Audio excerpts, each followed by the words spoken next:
Assalamualaikum warahmatullahi wabarakatuh.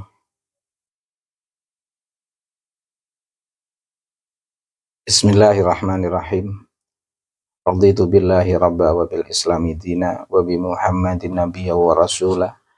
Rabbi zidni ilma warzuqni fahma wa wasi' fiyya rizqi wa barik li fi ma razaqtani waj'alni mahbuban fi qulubi ibadika waj'alni wajihan fid dunya wal akhirah wa minal muqarrabin ya katsiran nawal wa ya hasanal fi'al wa ya qa'iman bila zawal wa ya mubdi'an bila misal falakal hamdu wal minnatu wasyarafu ala kulli hal. Amin. Saya ingin menyampaikan sebuah catatan. Sebaiknya para muhibbin kalau ingin tulus membela para habaib, bil khusus terkait dengan tema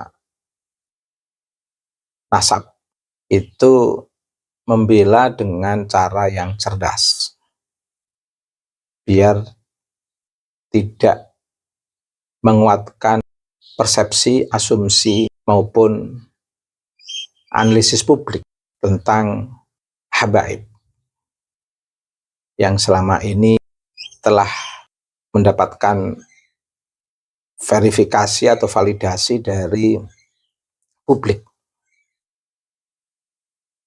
Mengapa saya katakan habaib sekarang ini itu sedang mendapatkan verifikasi atau validasi dari publik? Karena Kiai Imad dalam konteks ini itu sebenarnya sebagai pemantek. Ibarat sebuah dialog, pemantek dalam tesa atau tesis.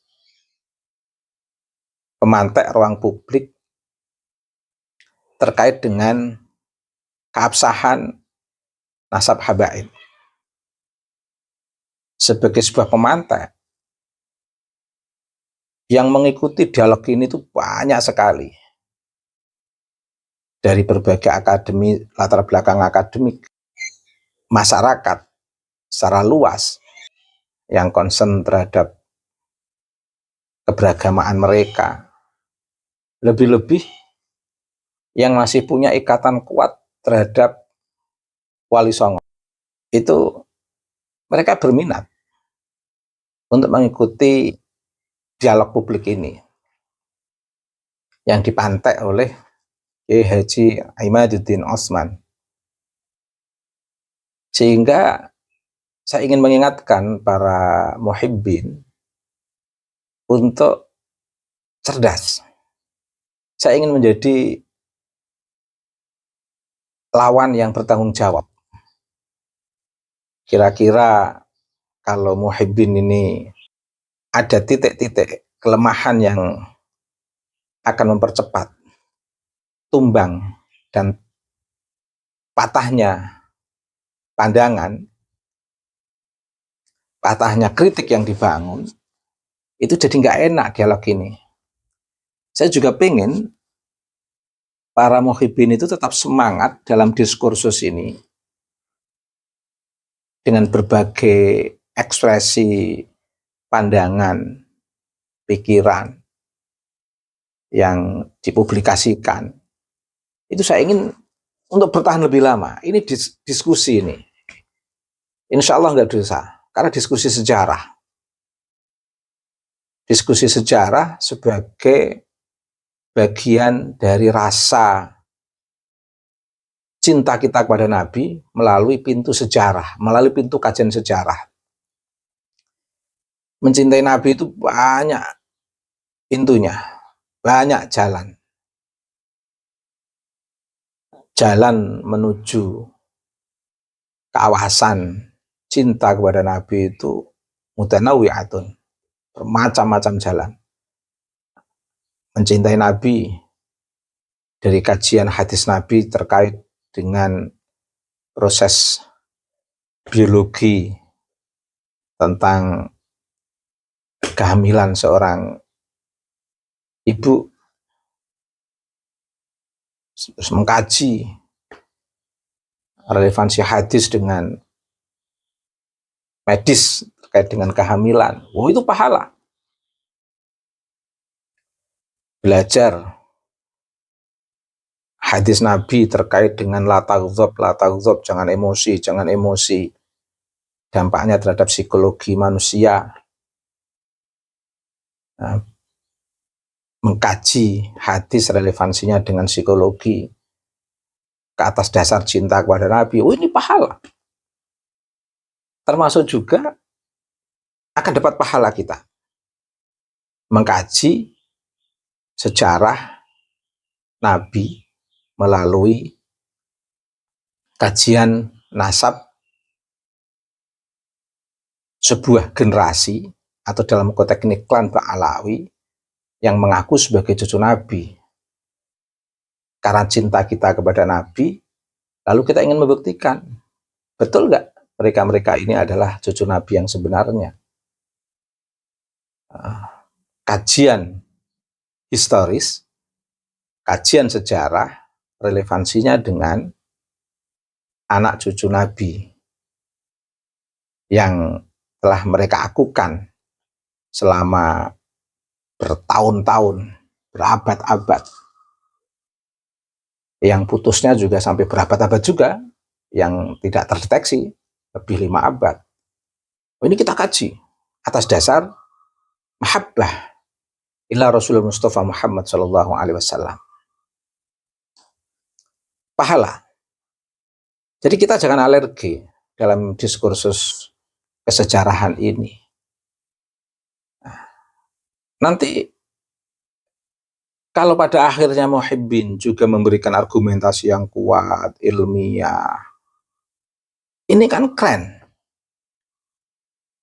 Didasarkan kepada cinta kepada Nabi, yang memberikan validasi, memverifikasi juga didasarkan pada cinta Nabi, pahala semua nanti. Ya habaib jangan tersinggung. Kalau memang selama ini muhibbin belum bisa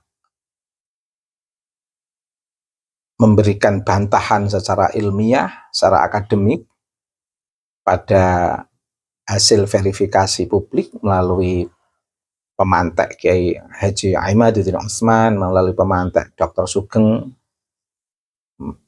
tentang uji DNA, melalui pemantek Prof. Dr. Manahim Ali, melalui kajian filologi, bahkan secara empiris yang sebenarnya data sederhana yang tidak boleh diabaikan, yaitu isbat dari Nakobah yang menangani langsung zuriyah atau cucu Nabi Mustafa Muhammad sallallahu alaihi wasallam, itu juga tidak ada isbat. Jadi kayak dalam ruang imajinasi mengandikan sendiri sebagai cucu Nabi, mengisbat sendiri, menetapkan sendiri,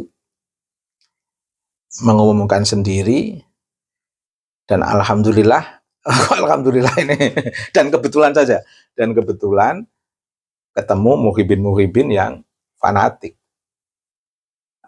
Tapi paling tidak para habaib memberikan saran kepada para muhibin untuk tidak melakukan persekusi atau melakukan anarkis atau kekerasan-kekerasan verbal, tapi betul-betul cerdas untuk mengimbangi riset Kiai Imad sebagai pemantek diskursus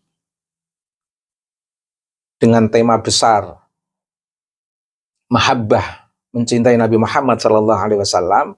Suruh cerdas ini para muhibbin ini. Karena kalau nggak cerdas, itu publik tahu. Sekarang ini kan ibarat fakihnya kan sudah fakih peradaban. Masyarakat itu sudah bisa mengukur. Apalagi Allah juga memberikan potensi kepada manusia. Dalam diri manusia itu kan ada 4 unsur penting. Unsur roh, unsur qalb, unsur akal, dan unsur nafas. Yang kelima ini unsur jasad. Jasad nanti juga ada lapisan-lapisan yang bisa dikaji secara medis. Tapi paling tidak dalam diri manusia ini ada unsur akal. Akal yang bisa membedakan antara yang baik dan yang buruk. Karena yang baik dan yang buruk itu tidak bisa sama. La yastawil khabitsu wat thayyib. Orang berpendidikan, sekolah, sampai perguruan tinggi, ini kan hanya formalitas untuk bagaimana bisa mempotensikan apa yang ada dalam diri manusia, dari potensi akal, kolab, dan lain sebagainya. Artinya, tanpa melalui jalur pendidikan pun, kalau akal itu dipotensikan, itu pasti bisa membedakan yang baik dan yang buruk. Karena ini sudah anugerah dari Allah, anugerah bawaan dari Allah. Dan adil, semua manusia dikasih anugerah yang sama. Makanya dipotensikan akal ini untuk mengimbangi riset Kyai Imad secara ilmiah.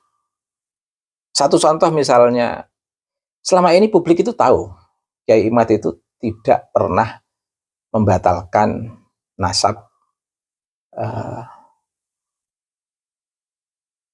ulama besar min dzurriyyatin Nabi Mustafa Muhammad sallallahu alaihi wasallam, Sayyid Alwi Al-Maliki.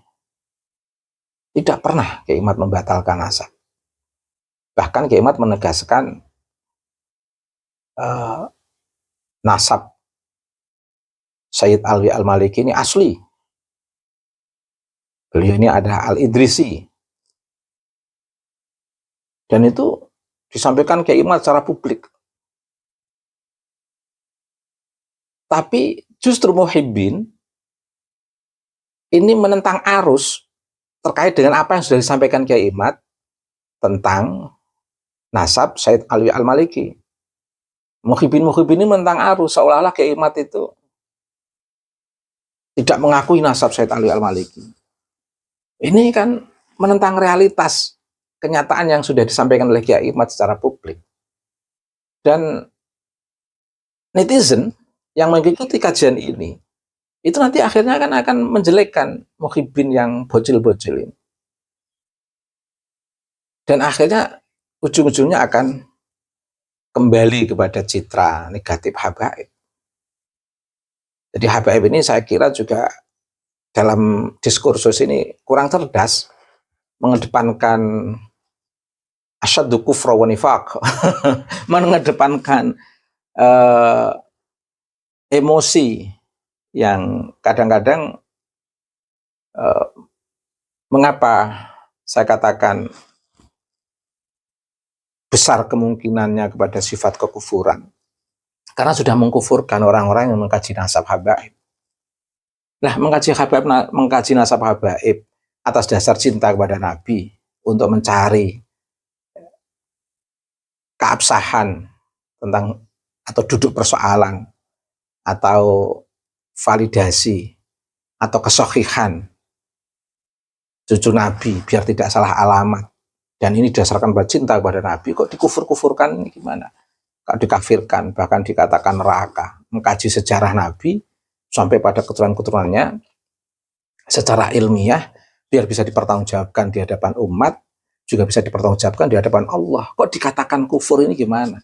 Kan akhirnya balik juga terhadap orang yang mengatakan kufur, terhadap orang yang mengkaji nasab ini. Ini kan akhirnya juga membuat citra Habaib buruk. Karena apa? Menghalangi umat yang mencintai ilmu untuk betul-betul clear and distinct ideas, memahami kenasaban sebuah generasi yang mengintisabkan kepada, yang menisbatkan nasabnya kepada Nabi Mustafa Muhammad SAW. Nah, apa yang dikatakan Nabi saja perlu rawi yang ketat begitu. Perlu verifikasi rawi, takhrijul hadis. Bagaimana keabsahan rawi dengan kriteria-kriteria yang betul-betul diverifikasi betul. Apalagi darah Nabi yang harus diverifikasi lebih ketat lagi.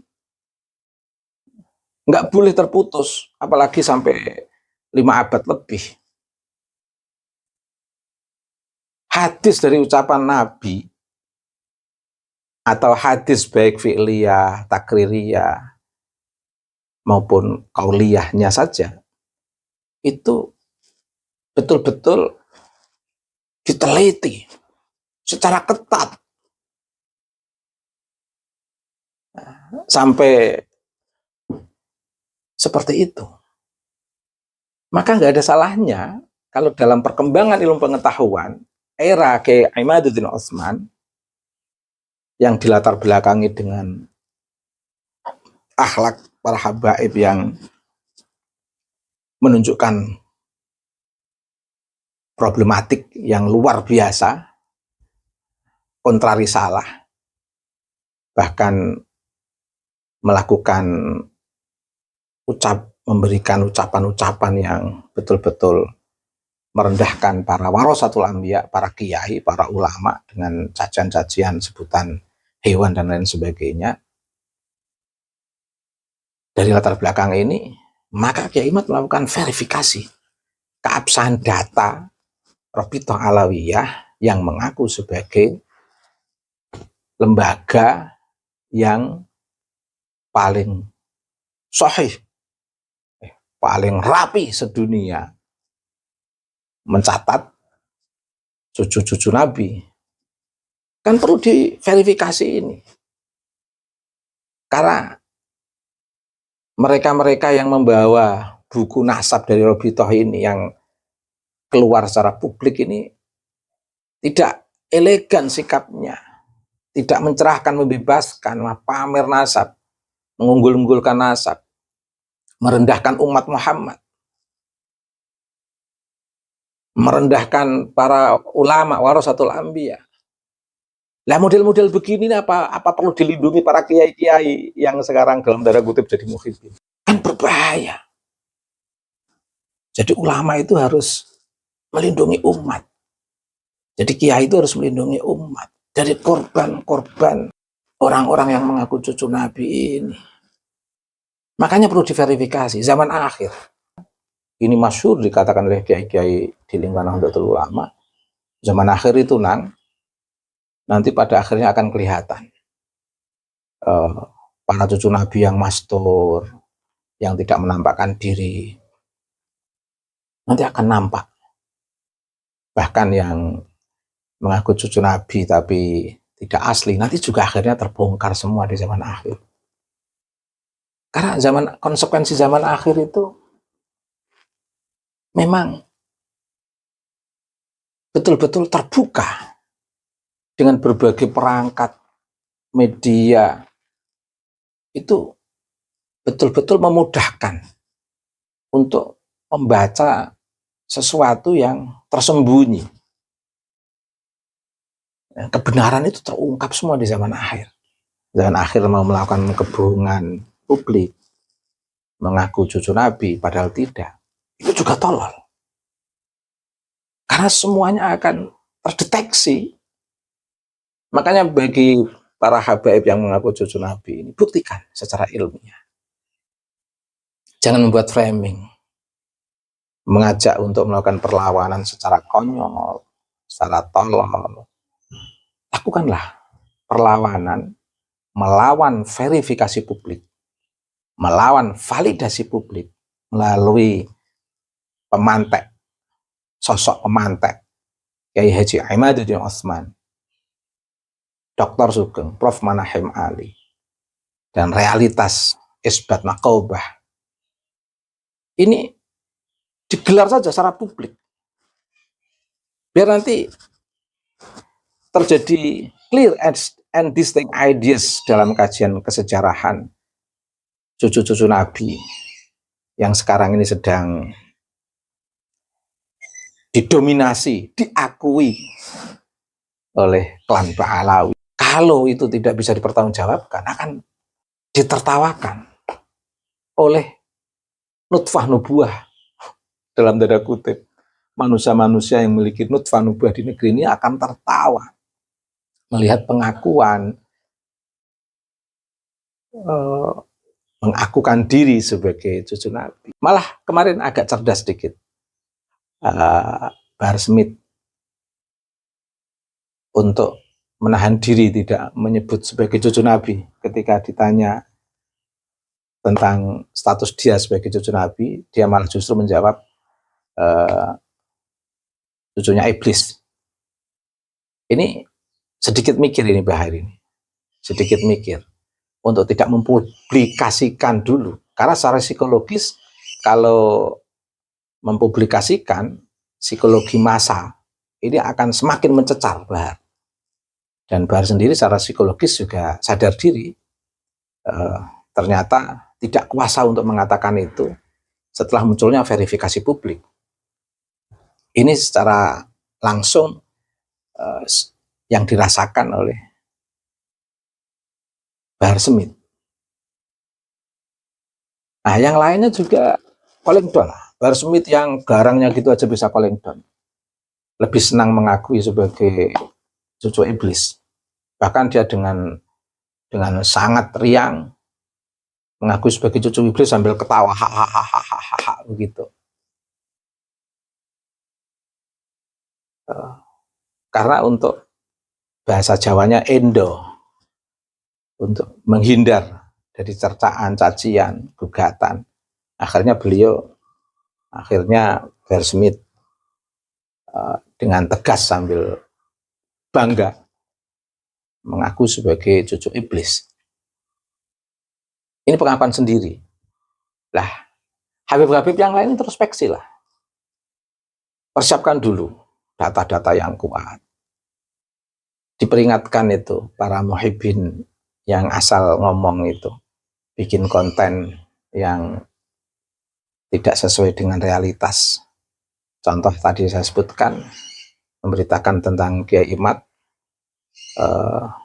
terkait dengan pandangan Kiai Imad terhadap Sayyid Alwi Al-Maliki. Itu sudah terpublik secara umum kalau beliau itu mengakui nasab Sayyid Alwi Al-Maliki. Bahkan guru Kiai Imad itu ambil sanad keilmuan dari beliau. Tiba-tiba ada muhibbin yang bikin konten seolah-olah membuat pertanyaan, meragukan Kiai Imad yang ingin menggiring publik biar publik itu benci pada Kiai Imad karena meragukan nasab Sayyid Alwi Al-Maliki. Padahal Kiai Imad dengan terus terang, Sayyid Alwi Al-Maliki Al-Idrisi asli cucu Nabi. Bahkan Kiai Imad sangat mengagumi Sayyid Alwi Al-Maliki sebagai cucu Nabi, tidak pernah mempublikasikan secara publik status kenasaban ini. Sama dengan Dzurriyyah Wali Songo, banyak yang tidak mempublikasikan. Yang Dzurriyyah Wali Songo yang nampak itu baru 0, berapa persen, malah bangga sebagai orang Jawa. Ini hasil pembacaan saya sebagai masyarakat Jawa. Senang saya dengan Dzurriyyah Wali Songo itu. Saya sebagai masyarakat Jawa, asli Jawa, melihat fenomena diskursus ini, senang saya dengan Dzurriyyah Wali Songo yang pada tidak memamerkan nasab, menjaga relasi nutfah nubuah dengan penuh akhlakul karimah, tidak memamer-mamerkan dan tidak ada diskriminasi antara jalur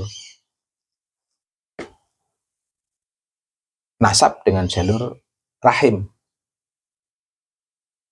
Betul-betul menghargai rahim ibu dan betul-betul juga menghargai nasab. Sehingga bahkan komitmen Dzurriyyah Wali Songo itu betul-betul tinggi, mengikuti hadis Nabi, man sa'ala ayyub sadalahu fi rizqihi wa in sa'alahu fi atharihi falyasil rahimahu. Pakai istilah falyasil rahimahu, pakai istilah rahim, jalur ibu. Kalau Habib-habib itu kan pakai jalur intisab, karena memang kecenderungan secara psikologis yang lebih dekat kasih sayangnya itu memang seorang ibu, dan ibu dititipi rahim, yang di situ diharapkan bisa membentuk sistem kasih sayang antara keluarga, kerabat, sehingga simbol sistem persaudaraan itu diambil secara simbolik dari istilah rahim. Bimakna kasih sayang, juga bimakna simbolik sebagai sebuah wadah untuk memproses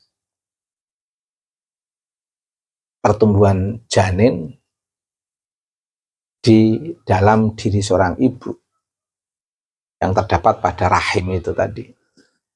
Makanya menarik, karena memang